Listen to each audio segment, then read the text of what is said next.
निश्चित.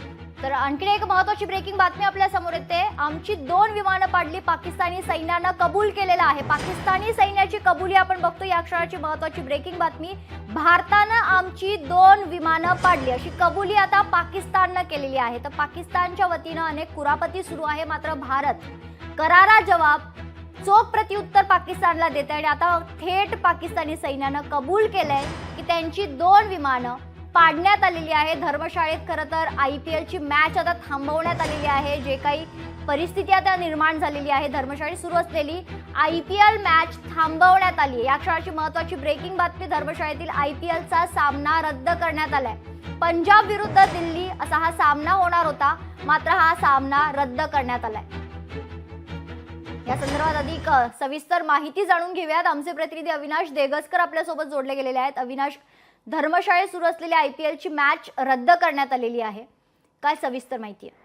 आता सध्या धर्मशाळेची IPLची मॅच सुरू होती पंजाब आणि दिल्लीमध्ये. ती मॅच आता सध्या थांबवण्यात आलेली आहे आणि तिकडे ब्लॅकआउट, पुरा मैदानाचा परिसर आहे तो ब्लॅकआउट करण्यात आलेला आहे. त्याचसोबत अजून एक माहिती अशी येते की पाकिस्तानी सैन्याने कबूल झालेले की आमची 2 F-16 विमानं, चिनी बनावटीची विमानं भारतीय सैन्याने पाडलेली आहे.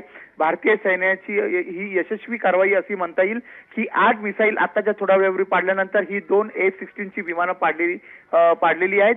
त्याचसोबत आता श्रीनगरमध्ये हाय अलर्ट घोषित केलेला आहे. एअर डिफेन्स सिस्टीम पुऱ्या श्रीनगरमध्ये ऍक्टिव्ह केलेली आहे. त्याचसोबत आता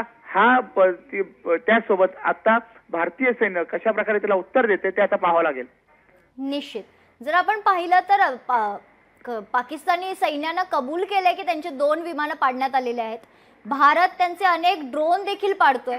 भारताच्या वतीनं करारा जवाब पाकिस्तानला दिला जातोय. ब्लॅकआउटची घोषणा विविध शहरांमध्ये करण्यात आलेली आहे, काय अधिक माहिती आहे? बरोबर. भारताचे विविध भाग आहेत किंवा उत्तरेकडचे जे विविध भाग आहेत, जसे जम्मू काश्मीर असेल, राजस्थानचा भाग असेल, तिकडे राजस्थानचा बाउंड्रीचा भाग आहे, तिकडे ब्लॅकआउट करण्यात आलेला आहे मोठ्या प्रमाणात. त्या सर्व आधी आता बातमी मिळालेली आहे की गुजरातचा भुज जो एरिया आहे त्या भुज एरियामध्ये तिकडेही ब्लॅकआउट सध्या केलेला आहे. ड्रोनचे हल्ले पाकिस्तानकडे केले जातात, ते होऊ नये म्हणून किंवा त्याला उत्तर देण्यासाठी हे ब्लॅकआउट करण्यात येतं.